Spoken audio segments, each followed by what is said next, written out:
Paano nga ba mag-edit ng effect na ito? Tara sa CapCut! Punta lang tayo sa CapCut guys at i-click natin ang new project at pipili tayo ng clip dito. Dapat guys, pag mag-e-edit na kayo, dapat naka-ready na yung tatlong clip na gagamitin natin dito. Kunwari, ihahagis ko yung coat ko at yung sombrero ko. Ayan, ganyan lang guys. Tapos, aarte-arte ka lang kung anong gusto mong style. Ganyan. Tapos, i-add naman natin yung second clip at third clip natin dito. I-click lang natin yung add sa kanan. Ito na lahat guys, yung mga clip natin. Bale, tatlo yan, ano. Hanapin lang natin yung pangalawang clip. Bale, ito yung una. Tapos, yung pangalawa. I-click lang natin guys. Then, hanapin ang overlay. Ayun, hanapin lang natin dito guys. Ayan siya. So, automatic na bababa siya guys. At i-drag na lang natin to hanggang sa unahan, sa kaliwa. Eto na nga. So, itatiming natin siya dito guys. Yung paghagis natin ng coat. Ayun. Ilong press mo lang yung nasa ibaba guys kung gusto mo siyang galawin pa kanan o pa kaliwa. Ilong press mo lang siya para gagalaw siya. Ayun. So, yung pagbagsak niya guys sa upuan, i-split natin siya dun guys.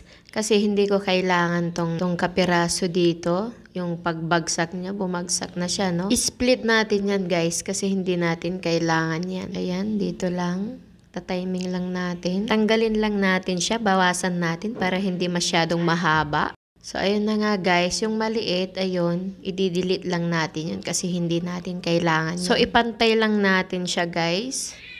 Ayun, na-timing na natin siya. So, i-click natin yung naka-overlay at hanapin natin ang mask. Imamas natin siya. So, piliin natin yung horizontal. Ayan, hawakan nyo lang yung yellow line guys. Ayun. Tapos, iusod lang natin konti. Ayun guys, pwede nyo ding i-click dito sa adjust guys. I-adjust natin siya, no? Pwede nyo ring i-adjust dito yung rotation niya. Depende sa inyo at position. Yung feather niya, i-adjust natin sa number 2 para hindi halata yung edit natin guys. Ayan, so i-check natin guys kung na-timing ba natin.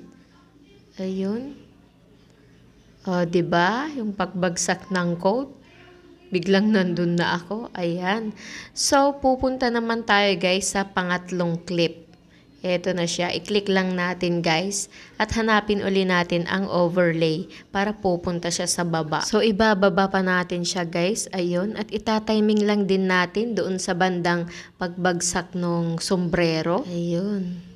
So, ayun, tignan natin. Timing lang natin siya, guys. So, kailangan, guys, pag nag-e-edit tayo, kailangan lang ng tiyaga, konting tiyaga, para magawa natin ng maayos yung ini-edit natin, di ba? Ayun. Doon natin siya ita-timing. Isakto natin yung sombrero, guys, sa malapit ng papalapag sa upuan. Ayun. Tsaka yung pag-appear natin dun sa upuan. Parang lulundag lang tayo guys. Then, i-click lang natin ang clip at hanapin ang remove BG, auto removal.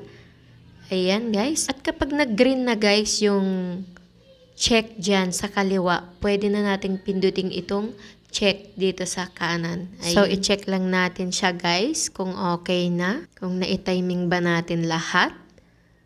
Ayun. Diba? Ayun na nga. O, diba? Parang totoo. Ayan. Makaka-edit na tayo ng triplets natin, guys. So, diba? Ang ganda, guys.